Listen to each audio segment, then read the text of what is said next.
Praise be to the Most High God. The Most High God comes first. I am what you need, but I'm also Christ. I am disciple. We're going to collaborate today. My two different channels are going to combine into one, and we're going to do this stream because this stream is important. So we're going to start off with this is a non-for-profit stream just for educational purposes, so I should not be flagged. I say that in advance, and let's get on with it. So I did a poll. I'm going to give you some updates on Javante Tank Davis versus Lamont Roach. I did a poll, and I only got 12 votes, but all 12 unanimously said to the question, should Roach have won against Javante? All 12 of you said yes, he should have won with the knockdown. So it's universal across the board that Lamont Roach, based on the judges' scorecard, should have won that fight. And a lot of discussion has been on the referee's decision not to call what happened with Javante ultimately a knockdown, which should have happened. And from what we've found out, the New York State Athletic Commission, I know you've heard this on other channels, it's actually deliberating whether they should change the results of the fight based on the fact that Javante took a knee and he was not penalized a point for taking a knee. And the reason that Javante Davis gave, as you know, Pro Box TV covered this. I listened to multiple sources. Now, for some reason, certain people who I usually agree with, I disagree with, like Greg Hackett. Greg Hackett was like, you know, he the A side, whatever.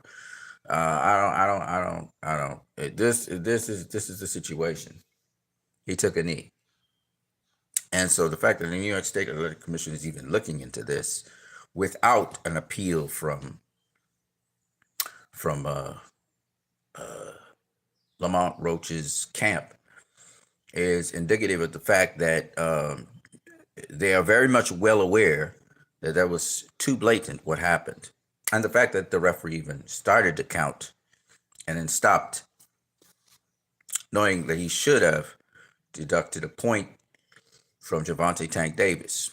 Now, as to the details of what transpired, whether the counter who was doing the count stopped the count or continued the count, whether the ref, for some reason, decided to oblige what Javante was telling him, which, as we know, there's 3 infractions. The first one was he took a knee and he didn't get counted out.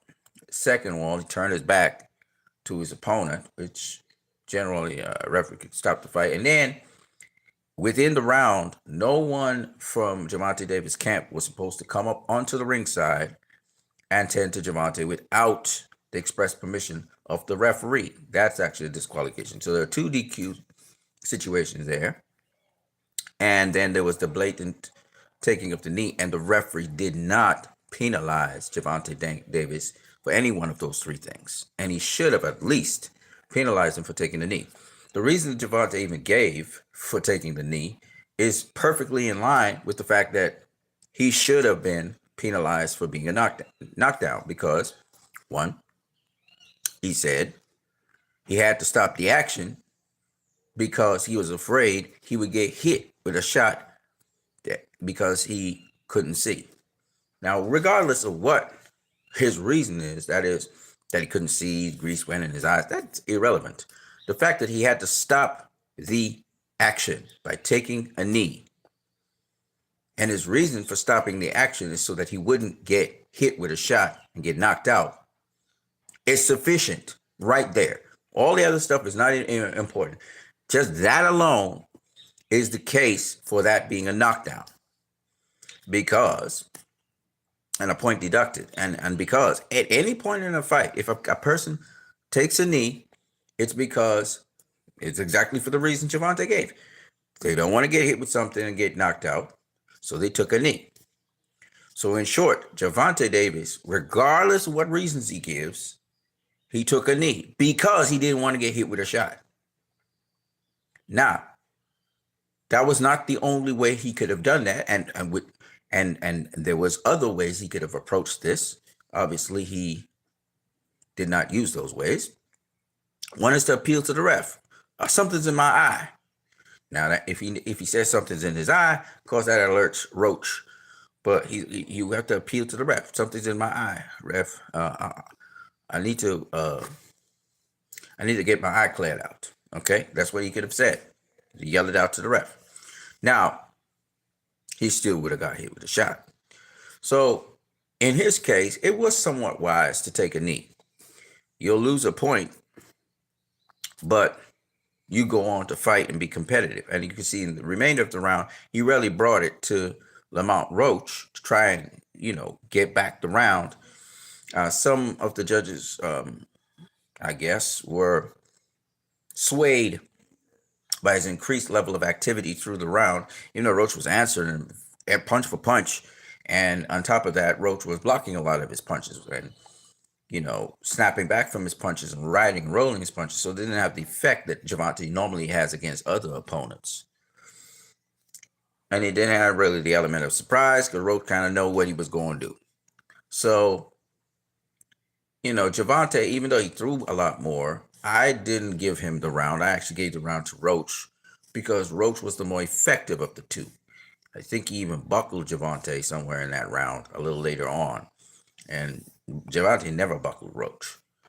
So, what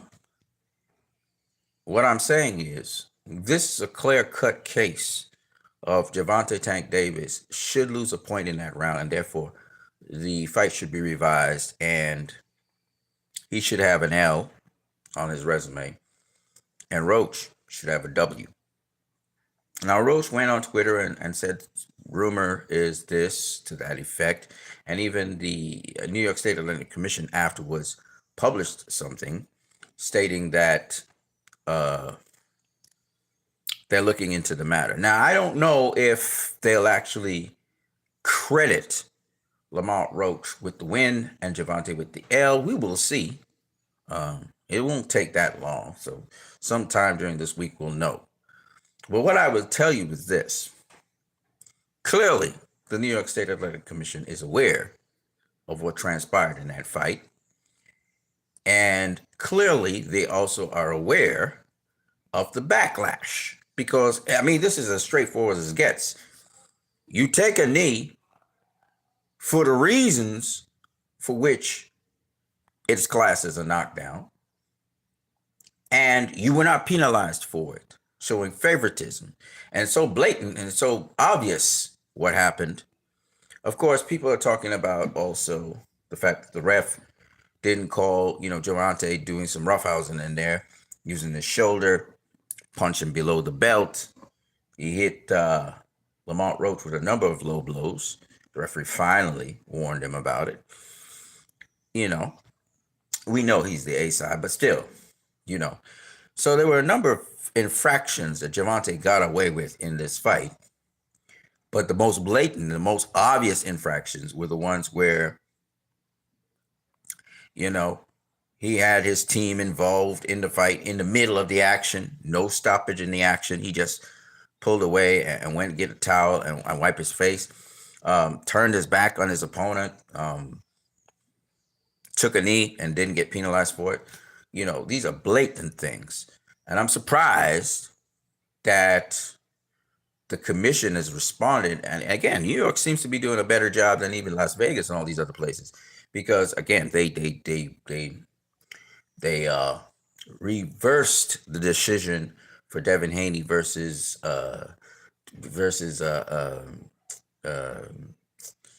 Ryan Garcia, right, to a no contest, which was brilliant. And it looks like they may revise this and actually do the right thing. If they do that, they'll win a lot of points. People will really start to trust the New York State Athletic Commission because everybody and their mama saw him take the knee. And this is fundamental boxing stuff. If you're going to take a knee, understand you're going to get deducted a point. Now, the blame is not on Gervonta. He took the knee. The blame will go to the referee, who did not penalize Gervonta for taking the knee. And a lot of y'all are gonna say, no, you can't do that. You can't do that. You can't penalize the referee and stuff like that. Yes, you can. Yes, you can. All right. Now I don't know. See, some people say, well, probably the counter stopped counting. So maybe the referee didn't know what count he was on, so he had to kind of dismiss it. That is a possibility. I don't know the details. But as to the man who is officiating in that ring, that's what the referee's job is. He had to tell the guy who's supposed to be counting, hey, start back the count. Okay? Start back the count. I'm gonna do a standing 8 on this guy. All right. Regardless, that's what he should have done. Now, with respect to Gervonta Tank Davis and the future of these two, there should be an immediate rematch. Now we're hearing talks about, Gervonta Tank Davis facing somebody else, and he would like the immediate rematch. And then we hear on Twitter, he's saying, nah, you next, bro. You next. I'm face you next. So he's saying one thing. We don't know what exactly will happen. But there should be an immediate rematch, as I said before in a previous video. And I only think it's fair that Roach get credit for the win. So if somehow the New York State Athletic Commission overturns the decision of the draw and gives Lamont Roach the win by split decision, that definitely gonna heat up the rematch, because now Gervonta has a loss on his record. Not only does he have a draw, now he has a loss. So I hope that the New York Athletic State Commission will do the right thing and adjust the error that happened. Also, we found out that actually New York State Athletic Commission has instant replay, but for some reason it wasn't working. So they didn't have the benefit of instant replay to see, and therefore to call. But I mean, you don't even need instant replay for that. I mean, he took a knee. We saw him all took the knee. We got to worry about. He took a knee. He literally did that to stop the action. So you don't need an instant replay for that to see if he got hit with a punch. It doesn't matter if he gets hit with a punch or not. Once you take a knee, you are to buy time so that you won't get hit. It's counted as a knockdown, right? That's just the way. Whether you voluntarily do it or otherwise, you don't let your knee touch the canvas or any other part above your knee. You don't let it happen. So once that happens, it's a knockdown. It's just what it is. Okay? So that's that for Gervonta versus Lamont Roach. And I will tell you this. Having seen that fight and seeing how Lamont Roach controlled Gervonta Tank Davis, I know a lot of people, again, I've listened to a lot of discussions online, and they've been saying how, Gervonta, he wasn't motivated for this fight. You underestimate Lamont. I don't believe none of that. He was very motivated for this fight, and he was talking that talk. And he knew that Lamont Roach was a guy that got his number. He knew that. I knew Lamont Roach was very familiar with him. That's why he was saying, I was going to fuck you up and blah, blah, blah, blah, blah, blah, blah. And Lamont was like, you ain't going to do shit. That was what Lamont was telling him. Lamont got Tank's number. He's only going to do better. I could see this being like Bivol versus Beterbiev, where they gave Beterbiev the split decision win over Bivol. And Bivol came back to show that he really was that guy and beat Beterbiev, right? Especially in the championship rounds. Now, what I would suggest to Lamont is you got to kind of, you see how you felt out and you started off slow, and that's something that Lamont also has a problem with. He starts off slow, try to assess you, get that data, blah, blah, blah, blah, blah. If Lamont had started putting that heat on Gervonta from around round 5, round 6, he'd have clearly won that fight because he was just getting better and better, stronger and stronger. Gervonta had no answer for him. He was roughing up Gervonta. In the championship rounds, he took all, in my opinion, he took all the championship rounds. They said that, Gervonta took round 12. I can understand it because he was kind of fighting back. But when you look at the telling shots, the shots that really ring out, not shots that are blocked. Gervonta punched so hard that you block a shot and you still hear that loud sound from the thud of his. I'm talking about no block shot. I'm talking about shots that land. And if you look, they say Gervonta threw and landed more power shots than Lamont Roach. I disagree with that. He might have thrown more power shots, but he sure as hell didn't land more power shots than Lamont Roach. And when Lamont Roach hit Tank, he rocked him. He made Tank buckle a certain time because Tank wasn't used to a guy countering his counter. He not used to a guy unleashing on him after he did his thing. And he got caught a couple times. And Tank is strong. I saw him walking through some more of Roach shots later on in the fight when he started to get used to getting countered. But Roach is not a guy who would just counter you with one shot. If he see an opportunity, go to the body, he counter you with 2, 3, 4, 5 shots. So, and there were hard shots. And clearly, Lamont Roach, like Tank said, he has sneaky power. He has sneaky power. Like, he could change it up. He could tap you, he could touch you, and then boom. You know what I'm saying? Or boom, and then he touch you. He mix it up. He camouflage his shots. You know what I'm saying? And he change up his speed. He change up his reaction time. The Roach is a guy that's pretty layered. And when I watched at him versus Jamel Herring, which y'all say Jamel beat him, he just turned it on a little too late. You know what I mean? He figured out Jamel too late. And of course, he was still green back then, but he figured him out a little too late. If he had come on strong, like I said before, he don't come on strong, initially. He come on strong later. But if he had came on strong, like he was coming on strong against Jamel Herring, I think he took like the 8th, the 9th, the 10th, the 11th, and the 12th round. He took 4 rounds strong. And I mean, he almost put that boy lights out in the 11th round. In the 12th round, he was chasing him down. Jamel was just trying to be evasive. He comprehensively won the 12th as well. But I think like the earlier rounds where Jamel Herring was just really landing that straight left and he was still trying to figure out how to deal with Jamel's lengths and so on to get on the inside to really start beating him up. He hadn't figured it out. So it took him, I think Jamel won because he won more rounds. That was it. And it was the earlier rounds, right? That's the reason why Jamel Herring beat Lamont Roach. And y'all, I listened to Shakur taking credit for Jamel Herring beating Lamont. But even then, Shakur could see that Jamel Herring was fading. He saw his weakness because Roach exposed his weakness. And Jamel Herring was on a tear until he met Lamont Roach. And Lamont Roach was about to knock him out. Okay. He was about to get knocked out. Okay. And, they just ran out of rounds, because again, Lamont Roach, he gets stronger and stronger as the fight goes on. That's Lamont Roach. The opposite of what you would think of some other fighter. So, people were thinking he would fade against Tank. Now, he don't, that homeboy don't fade. He got real great conditioning. If you look, he ain't got much of a neck either. You know what I'm saying? He's big and strong like Tank. He built like Tank. He fight a bit like Tank. You know what I'm saying? That DMV area, you know what I'm saying? And them guys like to rumble. So, you could tell that Lamont loves to rumble. He loves to fight. You could tell. And you just look at him. He looked like a wolf. He got those like green eyes. But you look at him. He don't look like a guy that plays. You know what I'm saying? He don't look like he laugh plenty or nothing. He look like he a worker.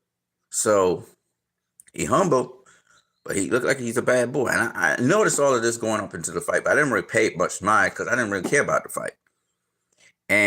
But honestly speaking,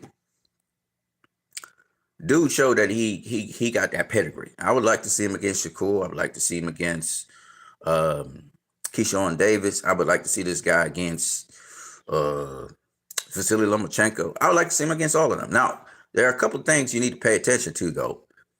If you notice, even though Tank was moving around the ring a lot, too, to try to get angles on him, this boy don't really move a whole lot. What I mean by that is he kind of reminds me of James Toney in that he really looking to get on the inside and work with you. That's the thing with Lamont. He ain't really like looking to chase you all around the ring and box you. You know what I'm saying? He could box. I've seen him box. But against Jamel Herring, he was boxing. But what I'm saying is, for the most part, he don't do a lot of footwork. He don't do a lot of movement with his feet. He's quick in his upper body. He got quickness too in his lower body, but he more like Canelo. He more cut off the ring, close you in, and get you. Close the distance and start working exchanges. That's what his strength is. So when Tank was moving around and stuff, you know, he was buying time that way. You know what I'm saying? So I just thought that was interesting. So I don't know. I don't know what that means, right? But he's a very good fighter, and I would like to see him in there with all of the lightweight champions. You know, if you want to go back down to super lightweight, super featherweight, face like Oscar Valdez, one of them guys, beat him up, take some belts, and go do some other stuff. You know what I'm saying? Because he's good. He's really good. You know what I mean? So, you know, when Shakur tries to take credit for Jamel Herring beating him, he was a bit inexperienced. It was his first title shot, you know, in the pro game. So he had to get up to speed. By the time he did get up to speed, he ran out of rounds. You know, that reminded me of like Shane Mosley versus Miguel Cotto. When Mosley started to crack Cotto's ass, I think it was somewhere around the 8th, he started to really put a beating on Cotto, and Cotto was trying to box him. And Cotto managed to survive those last 4 rounds because Shane Mosley was going to out him. He was going to knock his ass out. You know what I'm saying?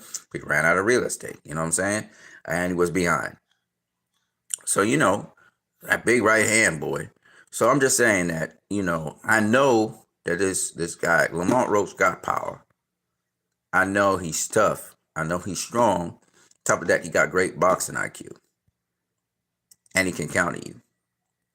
So I think that he's going to be a handful for Tank. No matter what version of Tank comes, it don't matter because Lamont Roach, he ready for that style. He ready for that guy.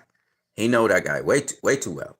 Nothing Tank can do will surprise Lamont Roach. And he definitely can't change his style now. So Tank had to come up with more intensity and everything, but it don't really matter. Roach got his number. It's just what it is. So even if Tank was to rematch him, I actually got Lamont Roach beating him even better than he beat him before. So, you know, it is what it is, you know. And they're round about the same height and size too. So Tank don't really do that well against guys who are around his height and size. You know, Pitbull Cruz a little smaller. You know, you think about it, you know. Anyways, that's what I got.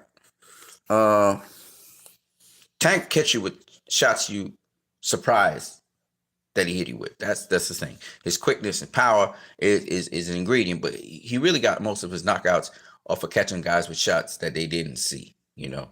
And it's going to be very hard for him to catch Lamont with a shot he didn't see or he didn't anticipate or he didn't react to. So that's why, you know, it is what it is. All right, let's go into the next thing I want to talk to you guys about. Move up on Twitter here. I gotta wake up some of you guys, man. Some of you guys sleeping. Here we go. Whoa.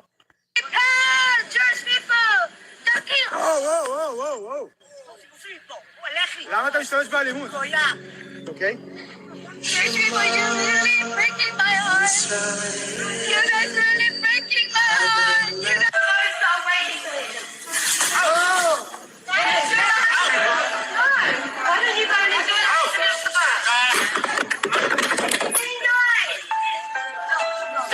All right, for those of you who don't know what's going on here, let me explain. So they're Christians and they're trying to evangelize people inside of Israel. And this is the reaction of the children. This is the reaction of certain people. They're assaulting them, hitting them with rocks. Same shit like Bible times, baby. Kids throwing rocks at them. Imagine. Israel have the right to defend. This one this young boy just hit the woman with a bag in the back of his head. Okay. Thank you for you really breaking my heart. You guys really breaking my heart. You know, Another Jewish person threw a bag and said, "Get out." One threw a chair at her.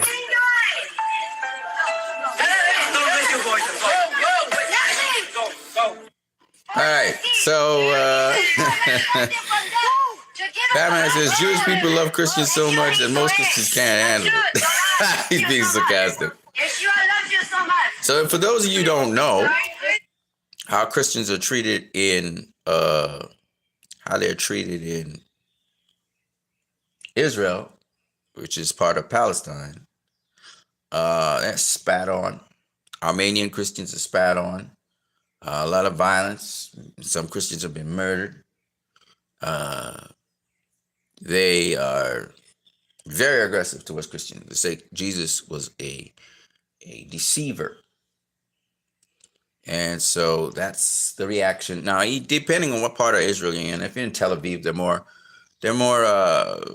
tolerant, but particularly the settler Jews are very extremely violent people, and they're like, fuck your Jesus, fuck your God, fuck Christians. That's how they feel about it. Now, this is supposed to be our greatest ally.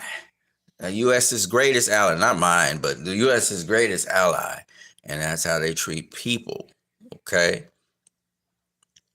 All right, now, it's a lot more I want to do, so I'm going to try and take my time and get through with this. Here is... What do you think is going on with the stringing along of the release of the Epstein files? I'm a bit disappointed, and I find it slightly alarming of the promises being made and the promises not being kept. I gave my take on this yesterday, Christina. If you go back and watch it in the comments, or I think we actually covered it, but we're never going to see it because too many powerful people are involved in it, and also it implicates Israel, and we never see any files that could potentially implicate Israel. That's my take on it. So put it out of your mind. It's never going to happen.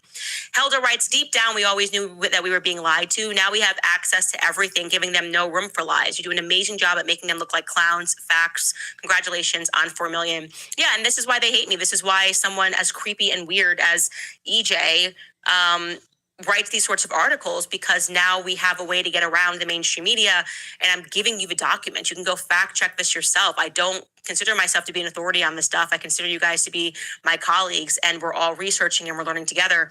Okay, so let me hit y'all with what's up with what Candace Owens is saying, and which the twins, what are they? And if we get something Hodge wrong, we can twins pivot. agree with. Shout out to the Hodge twins.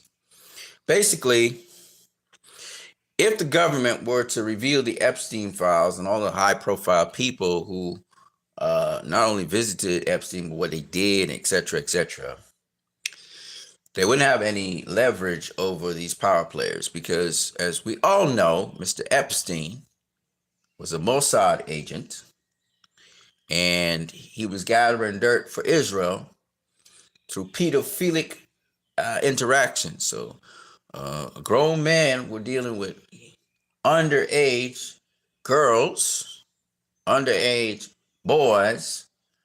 Epstein was trafficking. You know, you ever heard of, okay, so I'm about to say some shit that a lot of y'all gonna get tripped out about, but I might as well say it. Could get me in a lot of trouble too, but whatever. Gotta say it. Gotta tell people the truth. The sex trafficking that happens in the world, and mostly when I say sex trafficking, I'm talking about minors, okay? Kids that are trafficked, flesh that is trafficked. You know, y'all thought that slavery was abolished, right? Human trafficking still goes on in the world today. And primarily the people behind this are of American Israeli origin. Okay? Epstein was American, but he also had dual citizenship. He had Israeli citizenship. I'm going to tell y'all a couple things. You can go and research yourself, okay? Jewish people, people who have Jewish background, and this is very rampant, who've been involved in rape, sexual abuse, pedophilia, they can apply for Israeli citizenship and they can go to Israel, where they're immune from persecution. Israel allows those people to come into their country. I'm going to say it again. I'm going to explain a couple things. So the pedophilic rings in Hollywood. Hollywood has a lot of pedophilia. A lot of news personalities and people you see in the major corporations on TV have had many sexual allegations on them. We have people who have been they have sexually assaulted people. But what is the most perturbing of all of these things is the homosexual pedophilia that is rampant within the entertainment industry, as well as rampant in the news industry. People who are having sex with minors who have been trafficked and pimped all over, not just the United States, but this is a global thing. And Mr. Epstein was one of the major people. There's other people who are doing this in real time right now, not just Epstein. But most of them have American Israeli origin. They have citizenship, American Israeli citizenship. Members of the CIA. There are a lot of people in the CIA who also are American Israeli and know about this stuff. So when they allowed these Zionist American Israeli influencers to supposedly get access to this information, allegedly. And then they allegedly came out and said, Pam Bundy allegedly came out and said that security information is going to be redacted from the Epstein files, according to Dominic Michael Trippi. We know what that means. We know what that means, ladies and gentlemen. It means they're going to cover up this shit. Even if they say they're unclassifying it, they're going to cover it up. On top of that, we haven't heard anything about the JFK assassination. They haven't revealed anything about that.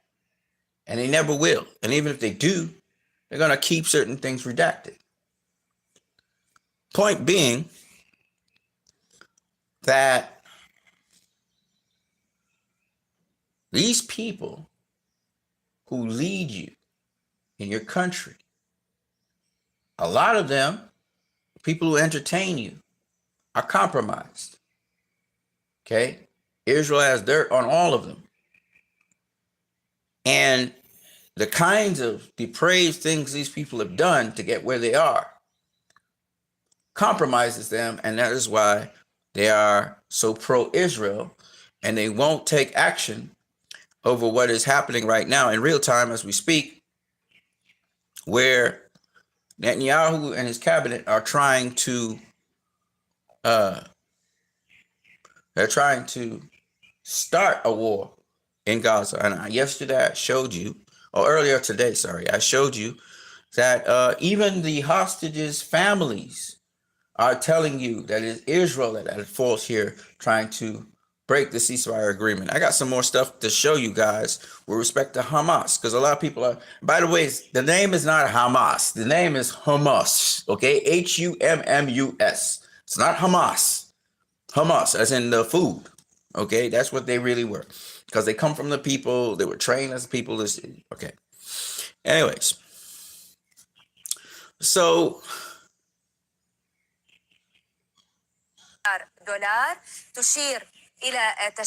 I'm going to show you a couple things here that is important for you guys to know right now. First of all, Hamas, patriots in control. Hamas is perfectly happy to delegate civil duties and governance to other parties, as long as this is democratically decided by Palestinians and not for Palestinians by others.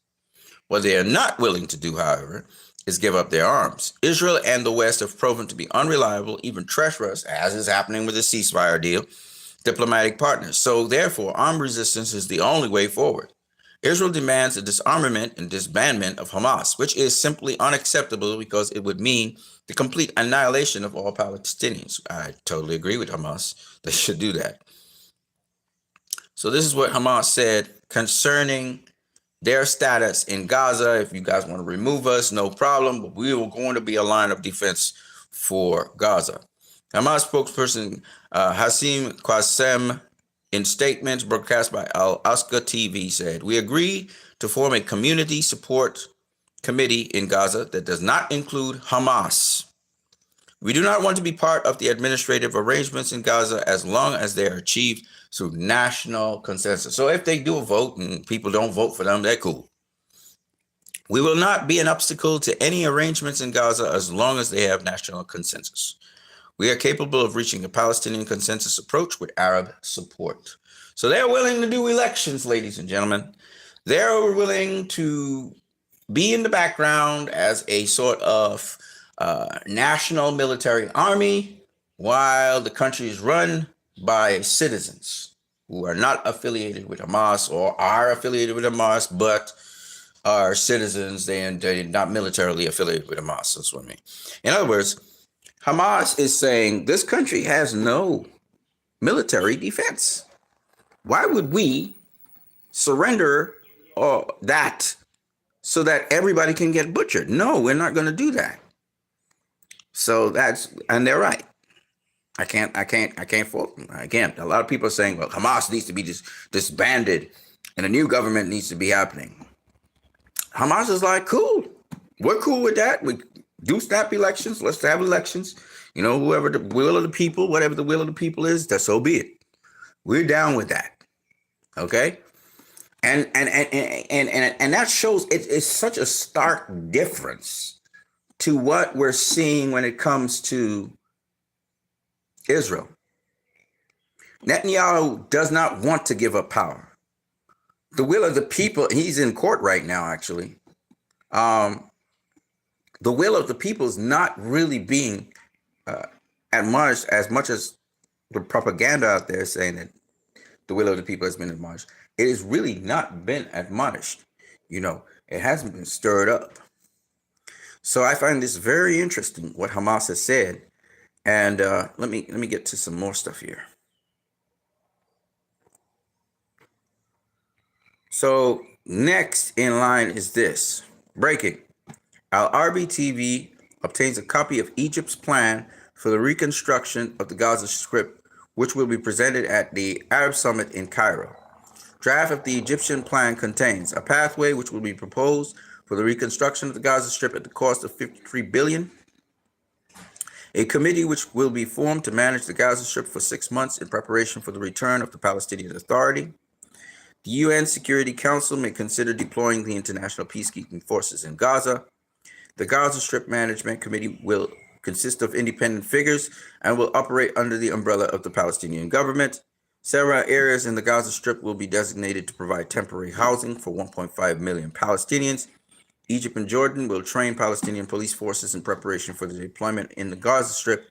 A proposal to reach a medium-term truce between the Palestinian Authority and Israel with the aim of building trust, handling the issue of factional weapons by addressing the root causes of their existence through a credible political process. Now, this is just Egypt's suggestion. This is not something that Hamas has agreed to. I would say this. Once again, Hamas is saying, let's have an election. All right? Let's have an election. Let the will of the people decide who they want in Gaza. Whatever the will of the people is, we abide by that. That's what Hamas is saying. Egypt is proposing that just like that, the PLA goes down there. Now, I'm going to say this, and I'm going to say this honestly, okay? Because I don't like the bullshit that I'm seeing. Everybody's pushing the PLA because I guess the PLA has been cooperating with Israel and allowing the people in the West Bank to just get routed, okay? The PLA is not doing anything to deal with that situation. I'm not hearing anything from them concerning that. I think only their diplomat out in the United Nations has been speaking out about it. But the people at the PLA, they haven't been doing anything. To me, they have betrayed the people. I think they're sellouts, and I think they killed Nasser Arafat, and I think they're sellouts, and I definitely don't I don't think they should be running Gaza. That's just my personal opinion. Hamas has proven themselves.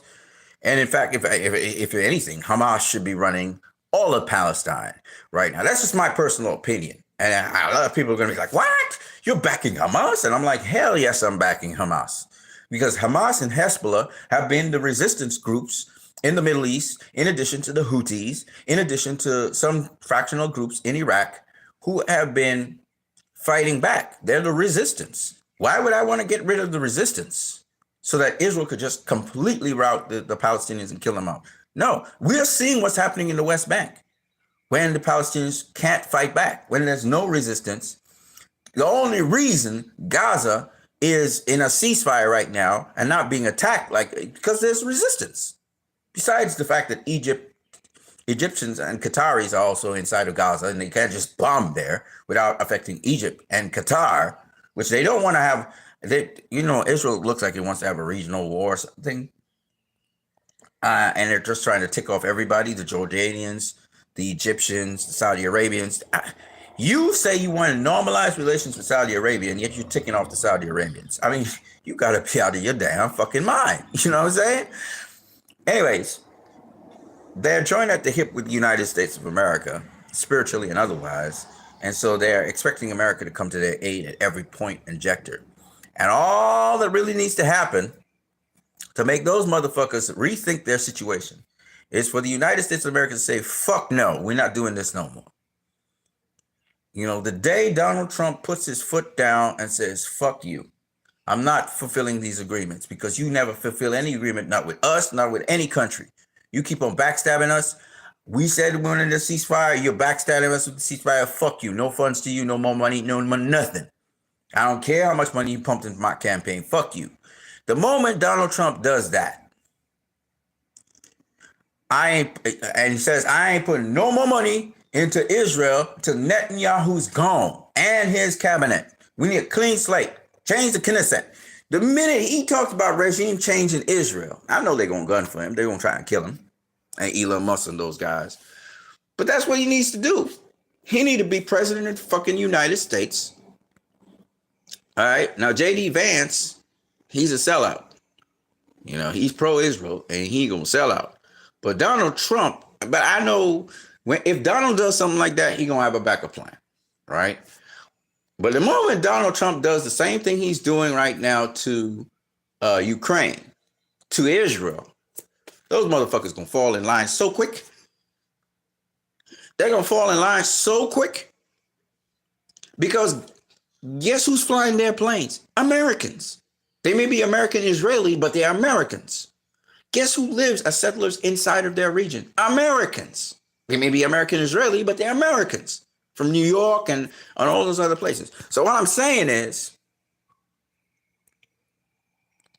if America even threatens to withdraw their support, because Israel really is standing on the back of America. They are manipulating Americans right now. They are manipulating them. And mainly they're manipulating them because they both have similar aspirations. The Americans want a stake in the Middle East, a foothold. And the Israelis want American support so they could wipe out all the surrounding countries and become the dominant center, which is a very expensive plan, seeing that America already has good relations with Saudi Arabia and is wasting billions and billions and trillions of dollars on Israel, when they could have just said, fuck Israel, and work with Saudi Arabia. The prince of Saudi Arabia right now is extremely favorable to the United States of America. And so Donald Trump is smart enough to understand that. But his baggage is he has to get this fucked up nation that's fucking up the Middle East, which is Israel. He has to get them to behave themselves to a measure where he could start normalization with Saudi Arabia. And right now, I'm telling you right now, at least the official statements by Saudi Arabia and the Arab nations, they putting pressure on, the United States of America. They're like, no fucking normalization. Fuck you. You make sure them people stay in their land. We don't want them in our country. Just like how you don't want illegal immigrants in your country. We don't want no refugees in our country to burden our economies. And they're damn right. Okay? Besides the point that the Palestinians supposed to be in their land, supposed to have a state, we also don't want to be burdened with them. And I don't care what mama guy you try to throw, oh, we will give you money so that they can stay in your land. Fuck you. You can't give me money forever. Then forever and ever. It's generations upon generations. We already took in some Palestinians. We're not taking no more. No more Palestinians. So quota's over. Give the people their land. That's their land. And they're not even getting all the land they deserve. But since Israel's there already, since they're there already, some people were born into the place. Unlike your dumbass and Israel, who kick people out of the land, okay?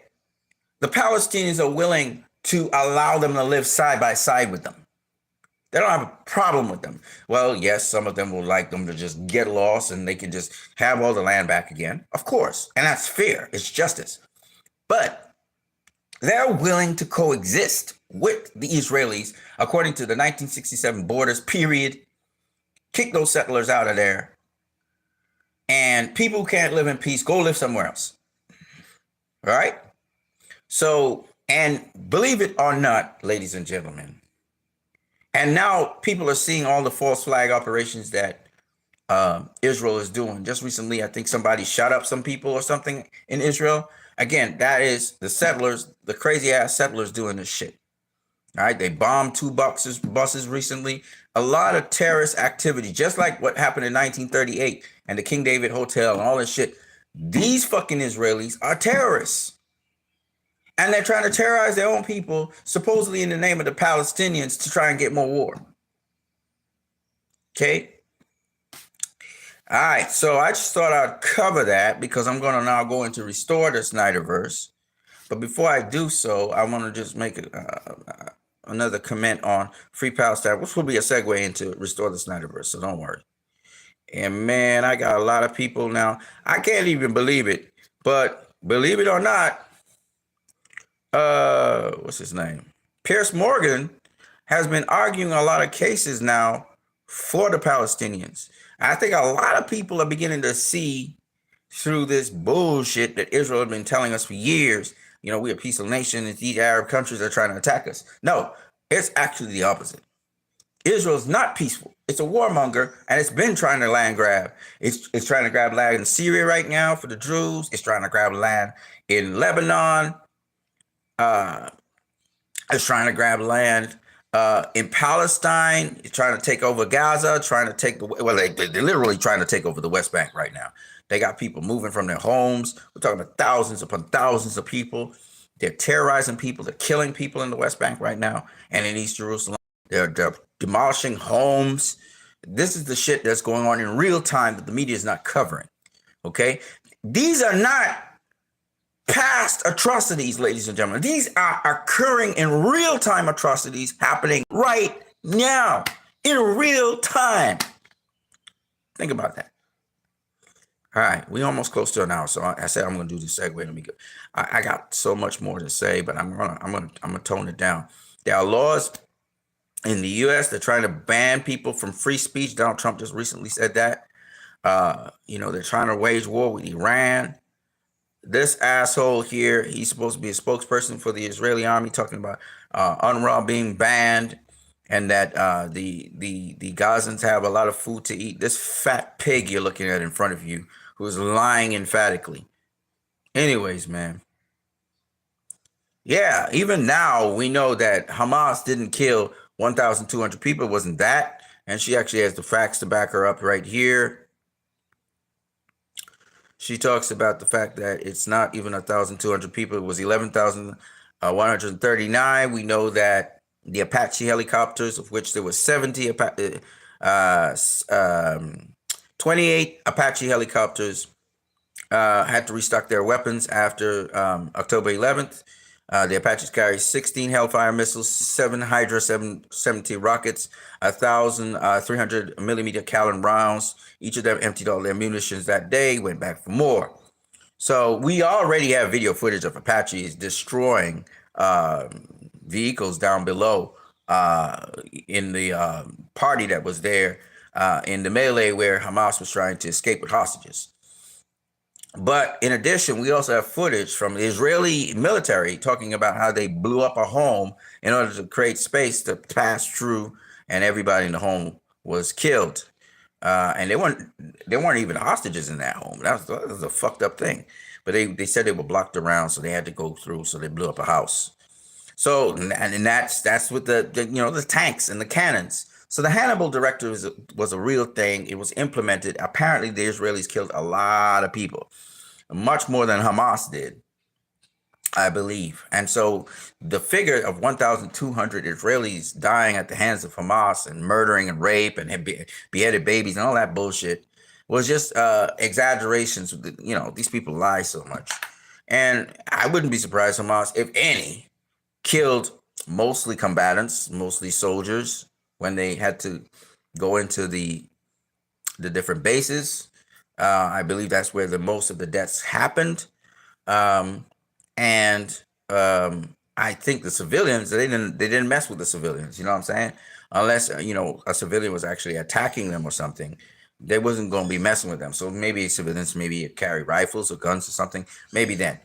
And we've seen footage of the Argentinian Jewish woman who was talking about football and stuff with a Hamas guy, and that they couldn't really talk because both they had a language barrier, and she did not speak Hebrew.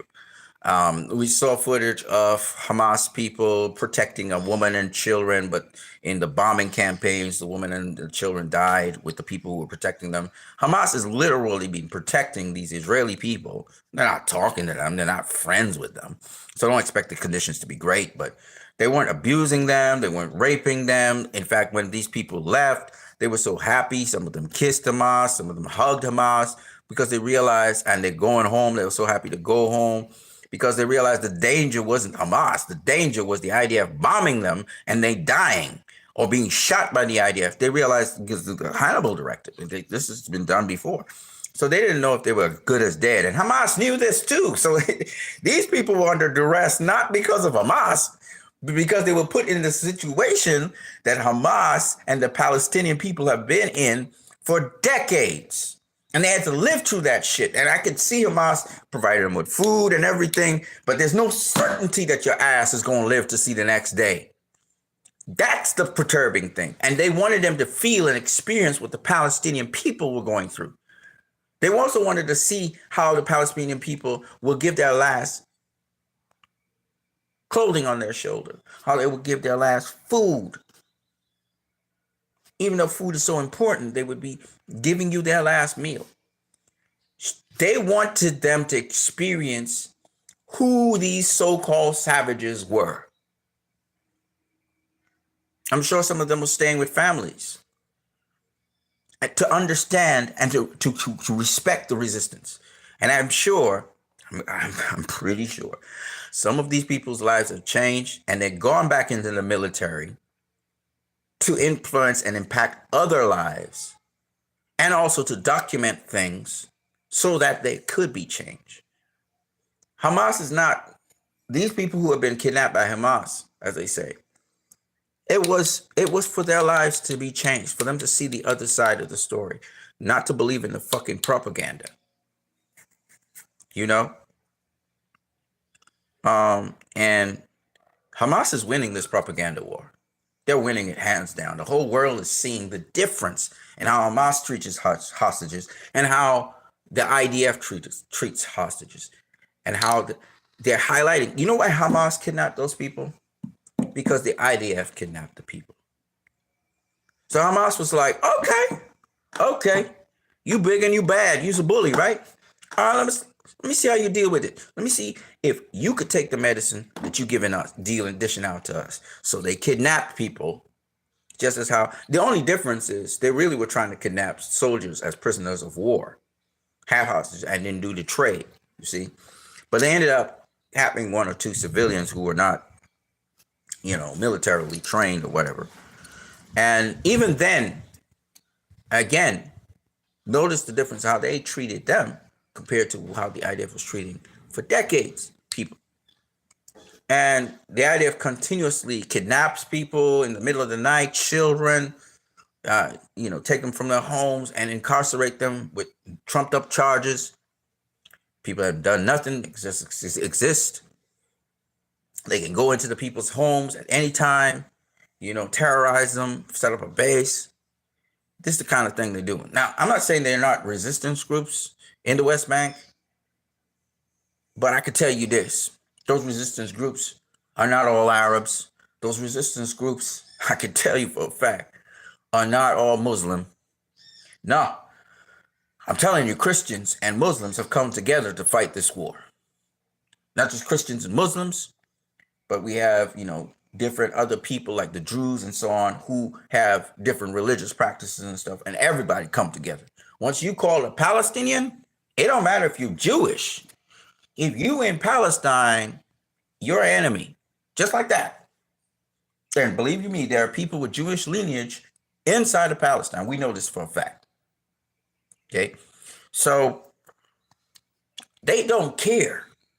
They'll present to you, an image of Palestine. Oh, they're Islamic State, and yeah, the Al-Aqsa Mosque is important to them, but so is the old Greek Orthodox Church that they blew up. So is the old Catholic Church that they blew up. The Episcopal and the Presbyterian churches in Palestine. See, people don't know this shit. Okay, there are other religions people are allowed to practice in Palestine, whether it's the West Bank, whether it's Gaza, whether it's East Jerusalem. And Israel is intolerant of that. In fact, Israel has stripped the rights of Druze, and I think they're getting so freaking draconian up in there,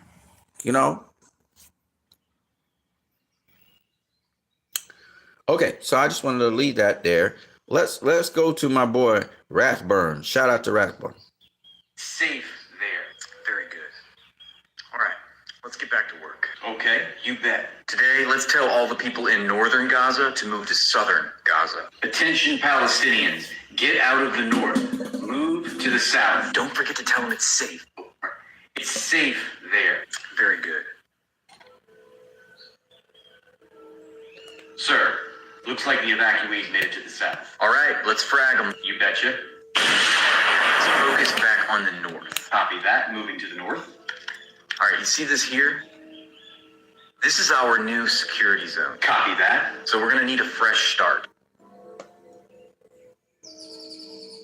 All right, so what do you got for me? I've located 136 health facilities, including 27 hospitals. Torch them. On it. What else? School. You mean a terror center. Torch it. All right.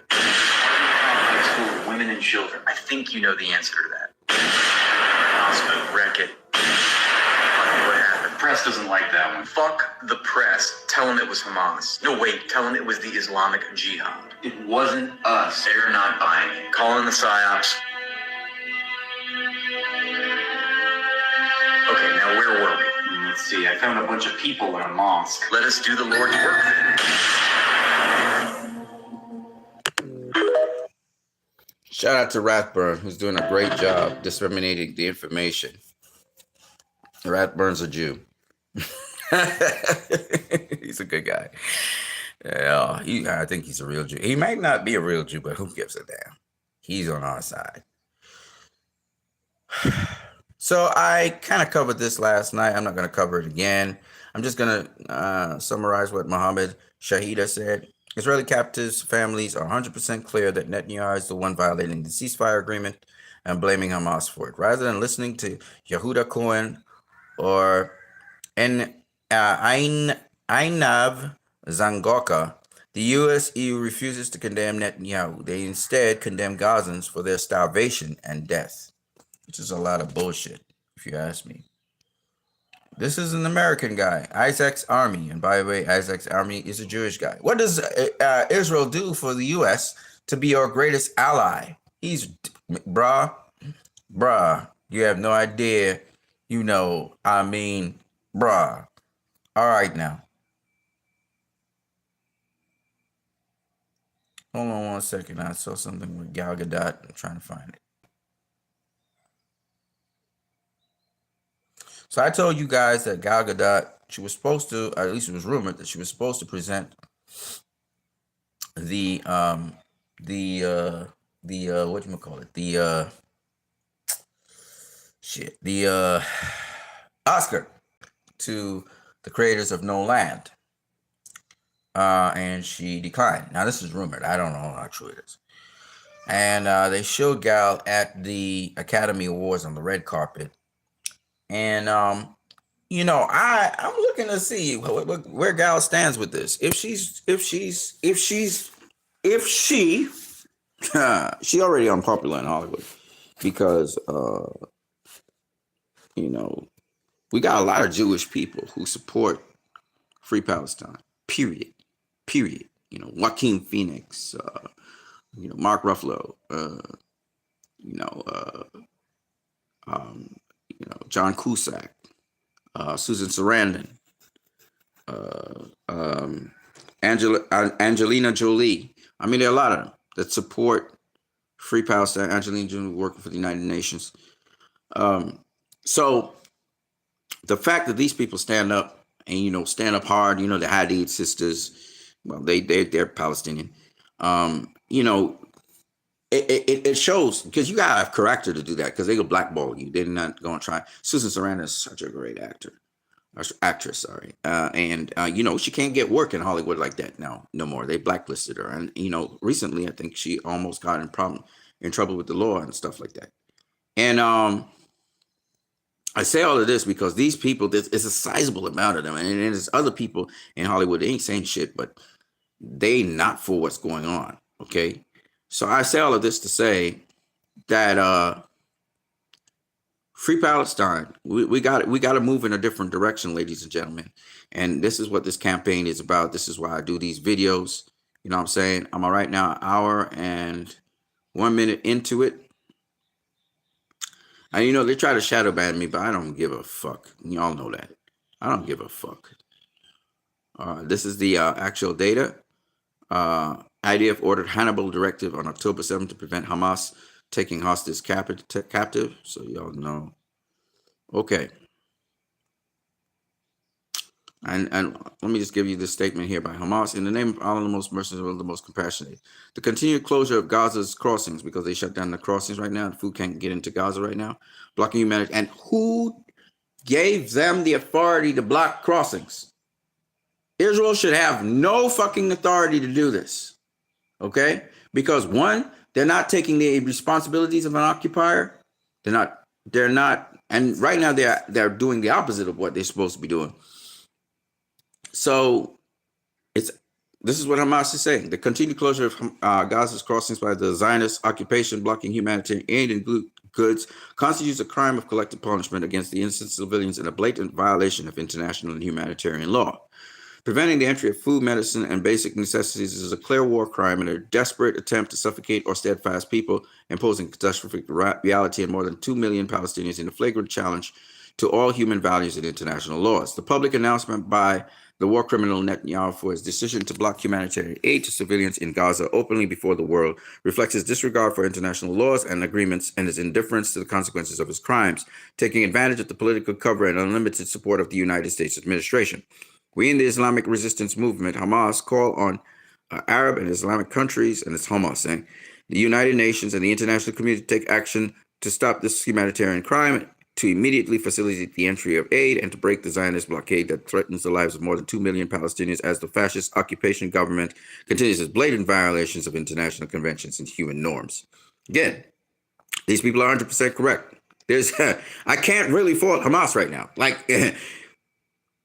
It seems the guys who they consider the bad guys, the terrorists, the this, the that, the other, all right? Hamas has not done any more suicide bombings since the PLO, Yasser Arafat, I think in 1990, whatever. They have not bombed Israeli places. The most Hamas has done is fire rockets into Israel.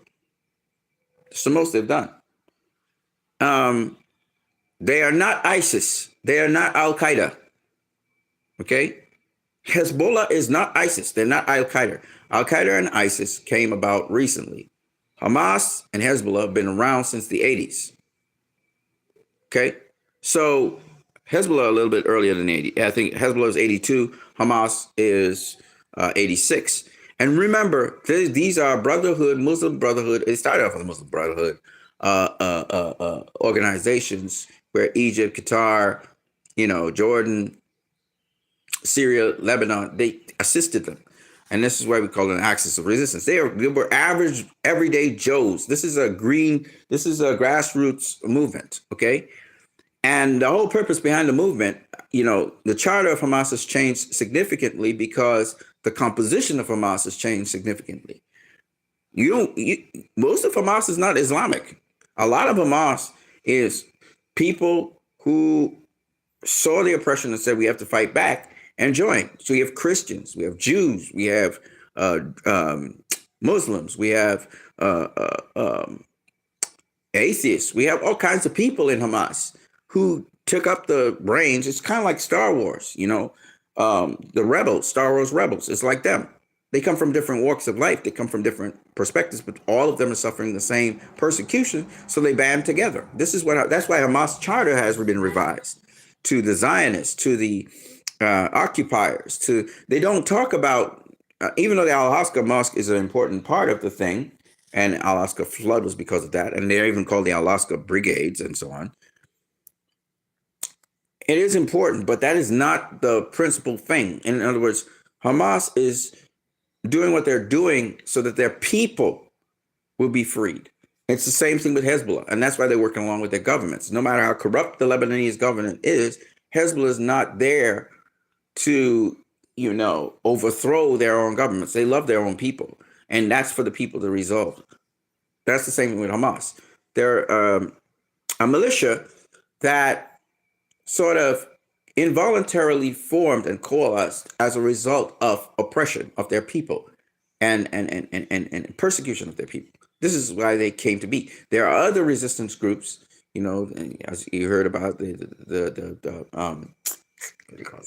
Jihadist groups and other groups in West Bank and in Gaza and in Jerusalem. But these groups are they're not as significant as Hamas. Hamas is much more organized. They're much more significant. They got more numbers. Hezbollah's way more advanced, way more significant. In Yemen, the Houthis, the people rally mostly behind the Houthis because the Houthis are a line of resistance against imperial forces. I mean, we've seen the might of Saudi Arabia come down on them. We saw the might of the United States and Israel come down on them. They resisted. And the reason they're resisting so much is because this is their territory. Yemen is their territory. And just as how they had to fight for Yemen, they are side by side with the people who are fighting for Palestine to exist. And similarly, Hezbollah is in similar agreement with that because they have also experienced where Israel tried to,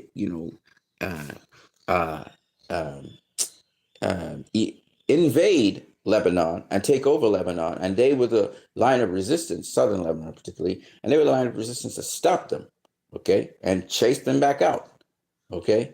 And so Hezbollah fought back, Yemen has fought back, and that's why they're still there.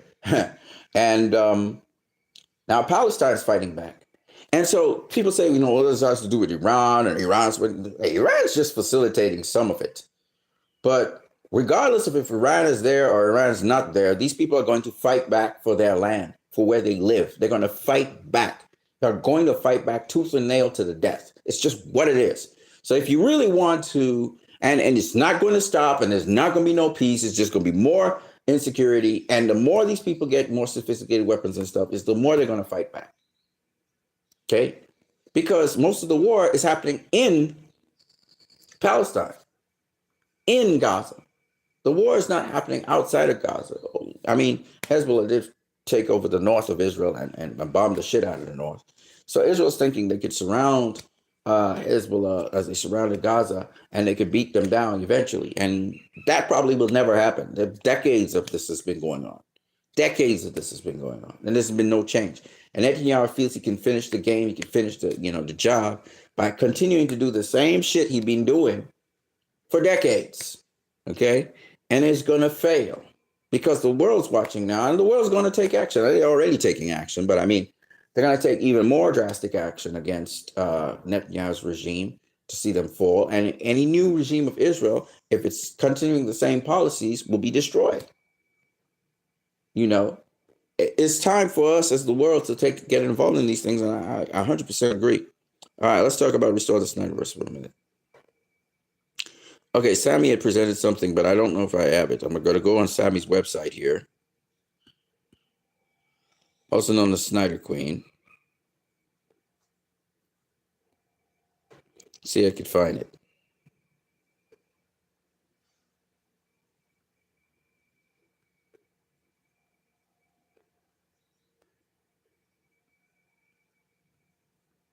She posted up a lot of shit. She's been posting a lot.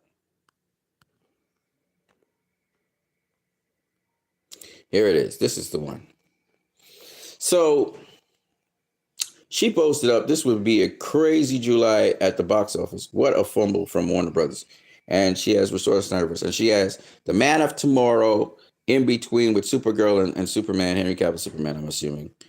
And Jurassic World Rebirth and Fantastic Four. So she was saying if you would have that, that would be great. And I'm saying it would take time to make that movie, first of all. So that's cool, but nah. I would actually bring back the 4-year-old movie, the Snyder Cut. I say I would much more prefer this, as we never got a global release of the Snyder Cut. And I know it was released 4 years ago, and that's basically an 8-year-old film, but I bet you it will make way more money than Superman 2025 that James Gunn's going to put out. Restore the Snyderverse. They should release it after Superman flops. I'm thinking Abdi and Luca, hopefully they'll be around. I don't know. Should push for Zack Snyder's Justice League to go into cinemas right after Superman 2025 flops. After James Gunn's movie flops, they should put out Justice League, Zack Snyder's Justice League. And if that movie does well, that should be the canon that they go with. And in the Gunverse, I think they're in production for Supergirl or whatever. You know, because I'm just saying, Fantastic Four is in the cinema, Jurassic World's in the cinema. That's cool. All right. I'm not hot up for none of them. I know Jurassic World is going to make money. It's going to make money. We already know that. Fantastic Four, I don't know what to expect about that, and I don't really care. I'm not really a Marvel fan. It doesn't interest me. But if you put Zack Snyder's I know it's a 4-year-old movie. I know it's 4 hours long.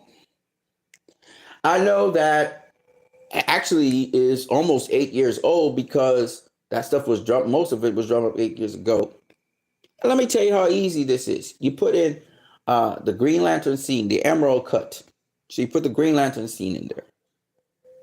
Okay? And you put into cinemas Zack Snyder's Justice League with the Green Lantern scene in it. And maybe Zack Snyder puts in a couple other things that we didn't see before. I still guarantee you that movie's going to make so much money. So much money. And it's going to stay in cinemas for a while. Why? Do I have any empirical evidence for this? Yes, I do. We've had... Hold on. I'm going to show you.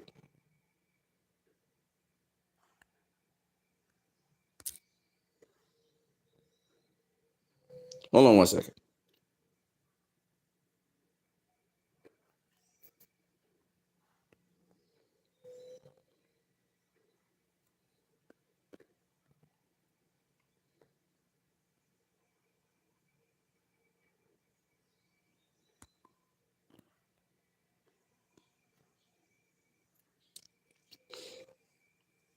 First, empirical evidence, but this is not really it.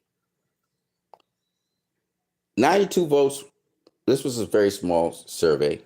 Now you would have seen both takes of Lou's interview with Superman. Can you tell me which one you find more human or which appeals to you more? And of the 92 votes, 85% of the people said Man of Steel. 15% said Superman 1978. I want to show you something, though.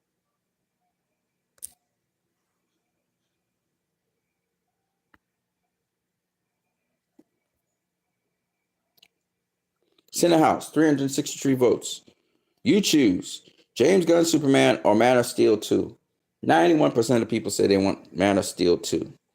We want to hear from you. This is Fox Channel. Do you miss Henry Cavill as Superman? 96% of the people said yes, super casting.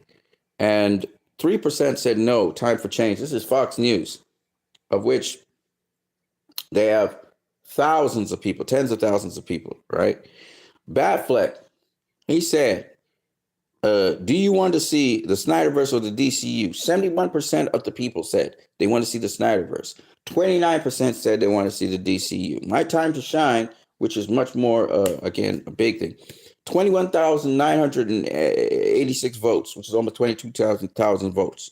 Should the Snyderverse return? 64% of these people said yes. 32% said no. 4% said maybe. If you put the maybe with the 64%, you get 68% of the people saying that, yes, they want this, they possibly want the Snyderverse to return. These are significant figures because this is a poll that only involves people who actually view My Time to Shine. Hello. Okay, they're not Snyder fans. Great poll. Of these recent CBMs, which is your favorite to date? Is it, this was something. Like most people like BBS. I guess it was because of Snyder fans. I want to show you one more poll. There's so many, but I want to show you another poll. 1,605 votes. What's the best Zack Snyder DC movie? And Batman v Superman won out, then Zack Snyder's Justice League. I'm going to show you some more stuff, man. I got another one to be here. I got so much, actually. Which character of Henry Cavill you like the most? Clark Kent Superman won out. Dan Jarrett of Revia. Let me see here. Simple poll, Warner Brothers Pictures. Which one of the following you most would want to see this year? This was in 2004, September. Out of 1,106 votes, 78% said Zack Snyder's Justice League. 13% said Aquaman 2. 3% said Color Purple. And 5% said Wonka. And that was last year.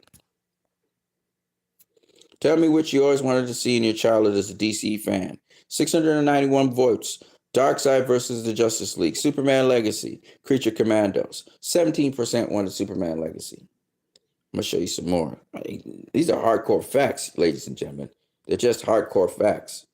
I got one more, but I don't know where it is right now. I'm not finding it. It's kind of crazy. Should be there somewhere.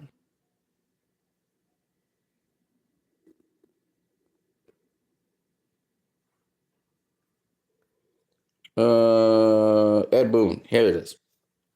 What's your jam? There's no wrong answer. Zack Snyder's Justice League or Avengers Infinity and Endgame.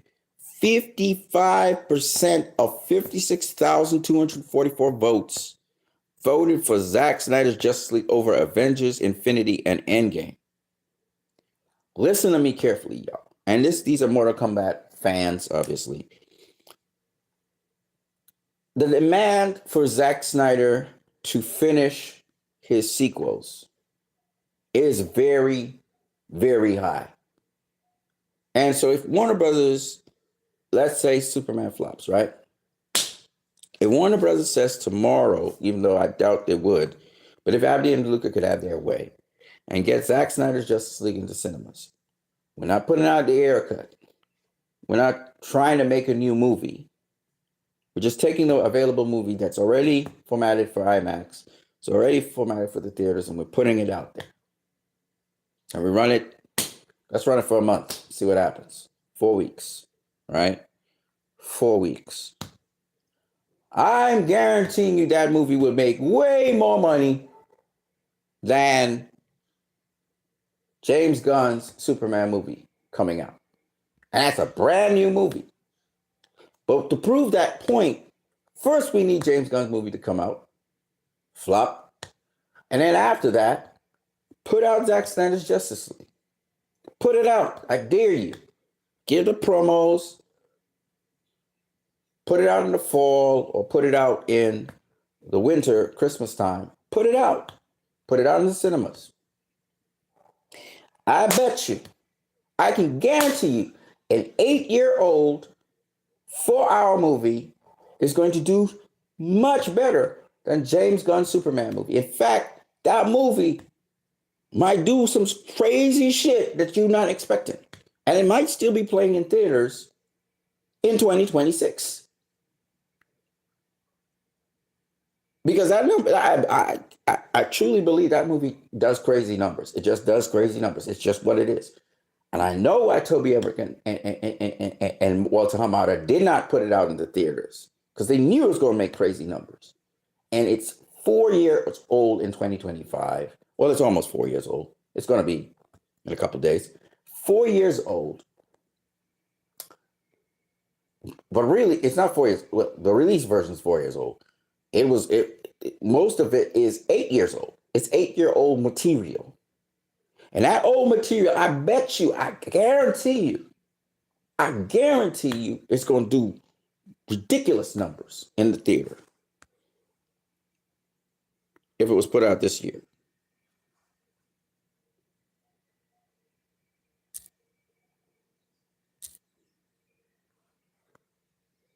So this is what I think should happen. Obviously, this will not happen because this is not launching. Zack Snyder's Justice League is not launching at that time. It's going to launch, I don't know when. In its place, it's going to be Superman 2025.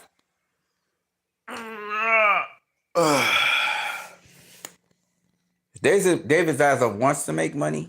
You got to do it the right way, though. You got to build up a little bit of hype for it. And you got to have some extra for people to go into the cinemas and see. And that movie will make money. It will make money. Money. Just my thoughts on that. A lot of people were talking about Wonder Woman. Let me get out of Sammy's thing here. So yeah, Sammy had shared that stuff with us. And this is the No Other Land was what won the Academy Award in the Oscars. And Samuel L. Jackson was overheard talking to Selena Gomez, saying they shouldn't make this political. And I'm like laughing. I'm like, they crazy, because everything they do is political. Samuel L. Jackson was doing something political. Selena Gomez was doing something political. So what the fuck are they talking about? David Icke, big man.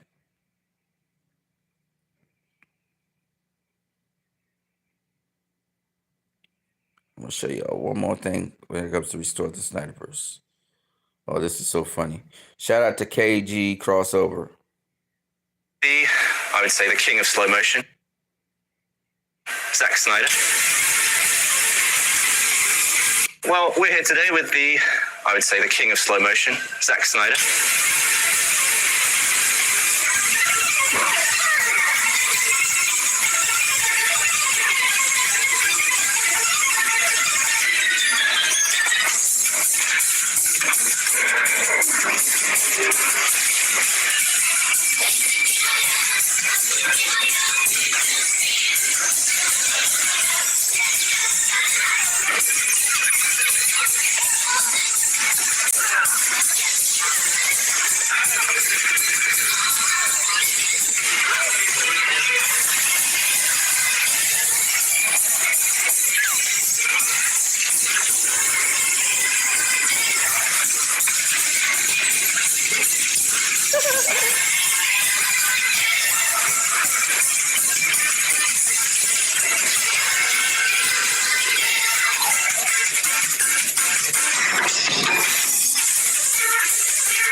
Well, we're here today with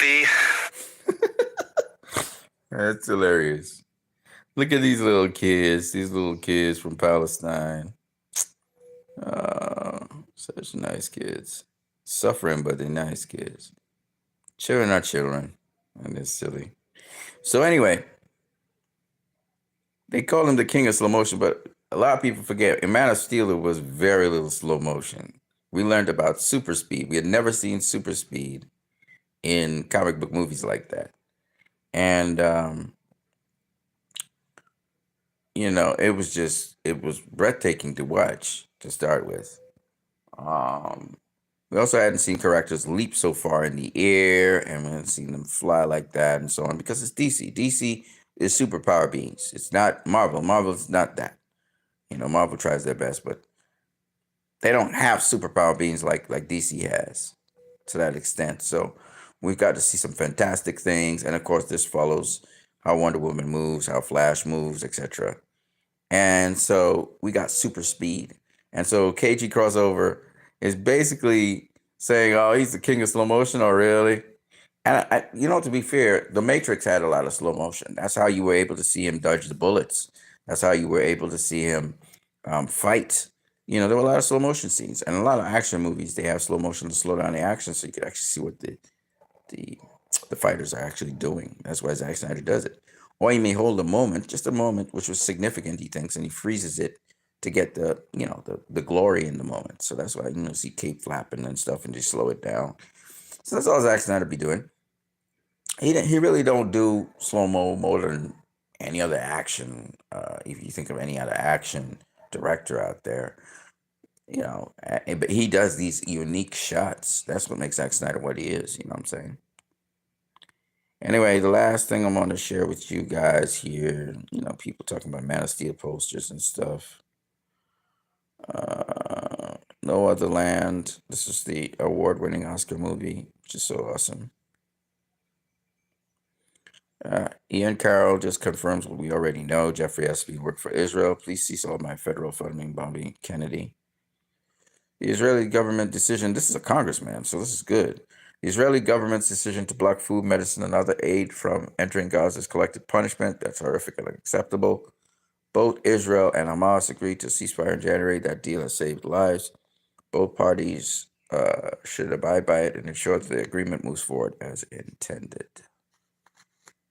Which is, of course, not a plan for Netanyahu. The great Samantha Wynn, her great performance in Wonder Woman, and then her great performance in Zack Snyder's Justice League.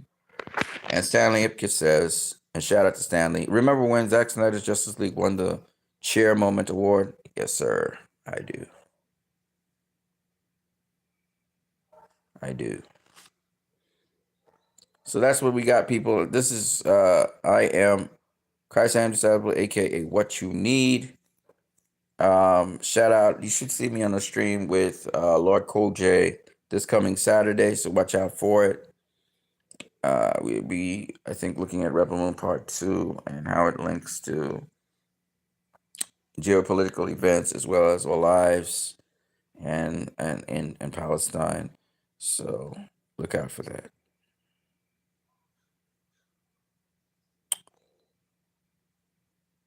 Here's the outing of Selena Gomez.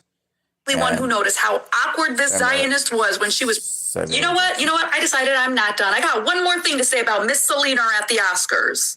I knew I was not the only one who noticed how awkward this Zionist was when she was presenting an award to Palestinians. I was not expecting, however, that awkward exchange to be captured by a lip reader. So here's what they had to say. Allegedly, during the director's acceptance speech for No Other Land, Samuel L. Jackson turned to Selena Gomez and said he made that speech very political. She allegedly replied, yes, he did, to which they both then laughed on stage at. Yeah, during a speech about always fearing settler violence, Selena Gomez and Samuel L. Jackson laughed. And I'm sorry, we want to talk about being political? Samuel L. Jackson, weren't you just on the main stage of a very political performance at the Super Bowl? And Selena, didn't you just have a whole political display crying on camera about mass deportations? So political messaging is okay when you do it, but on this stage here, suddenly with Palestinians, it's not? Now is suddenly the time to not be political? Wow. Yeah, she called out her bullshit. Shout out to Guy Pearce, Best Supporting Actor nominee for The Brutalist. Wore a pin with a white dove and the words "Free Palestine." Thank you, Guy Pearce. We see you and appreciate you. And I'm telling you, man, there are a lot of people in Hollywood, some major stars out there, who back Palestine and realize what is happening there is wrong. Nina Turner is one of them. Powerful. The genocide will end. The blockade will end. The apartheid will end. The occupation will end. She's constantly also fighting for the Palestinians.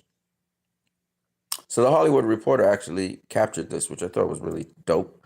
The team behind No Man Land accepts the Oscar for the best documentary. It speaks about the Israeli-Palestinian conflict. Of course, one of the guys who accepted the award is Israeli, and he's Jewish, and he helped the Palestinians in terms of supporting them in terms of production. So if you look at the guy on the right with the bow tie, he is Israeli. Okay. And then the guy who's talking right now, he's Palestinian, and the people behind him. So I just wanted y'all guys to know that, again, Israelis, a lot of Israelis support Palestinians. They ain't been talking, or at least worldwide, we have not been hearing their voices. But believe you me, they're very vocal.